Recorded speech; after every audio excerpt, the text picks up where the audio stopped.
Good morning. How are you today?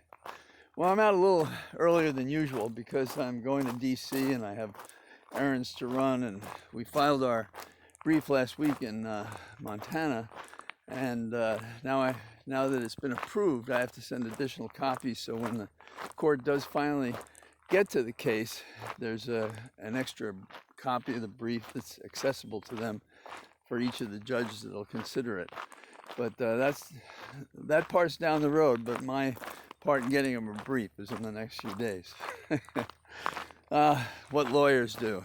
And one of my special events today is to get together at Clyde's in DC with an old friend of mine, Stan Brand, great lawyer, worked for Tip O'Neill, and he had a firm with two other great lawyers, Steve Ryan, who's still a very good friend, and Abby Lowell, who's also a friend. Abby represented Kushner, if you remember.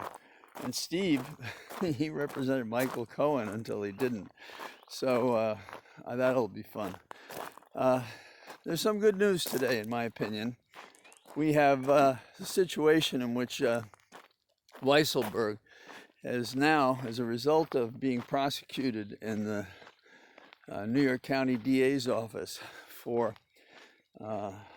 tax evasion and conspiracy and a variety of other things, he's been removed from 40 of Trump's subsidiaries as the chief financial officer. And you could say this is just the most recent example of Trump's loyalty.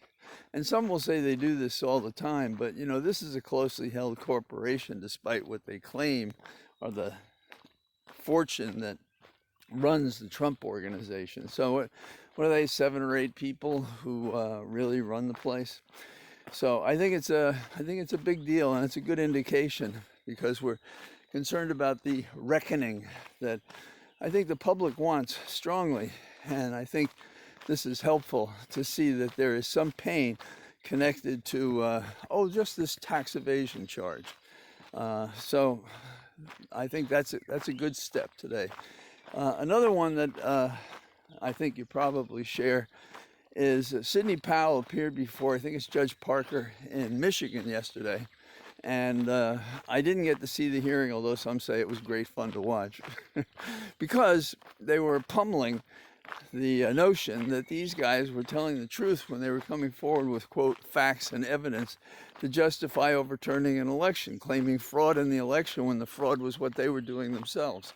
So that's another one of these reckoning things, in my opinion, that instead of saying, oh, this is terrible and that's terrible, we're going to have to do something about it, in fact, they are doing something about it.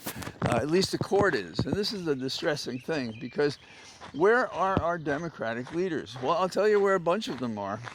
Texas Democrats are serious Democrats. They've walked out again on the session in Texas, so the Texas can't pass without them, because they're denying them a quorum, the most repressive measures of any of the proposed across America to suppress voting. And where do they go? And where are they going to be until the session is over, so that they can't be forced to come back and to appear and to give them a quorum? They're going to DC, and they're going to the so-called Democratic leaders, and they're saying, this is up to you. You have to pass the legislation that preserves and protects our democratic rights to vote. And it remains to be seen what they're going to do. But there is a speech by Biden today that's supposed to address this subject. So it'll be interesting to see how they play off against each other, and how the Texas Dems, which seems to be a pretty vital group, will help those in Washington, D.C. Grow a pair, shall we say. So this is really nice out here. There's a big mist, as maybe you can see. It's just great fun to be out at this time of the day.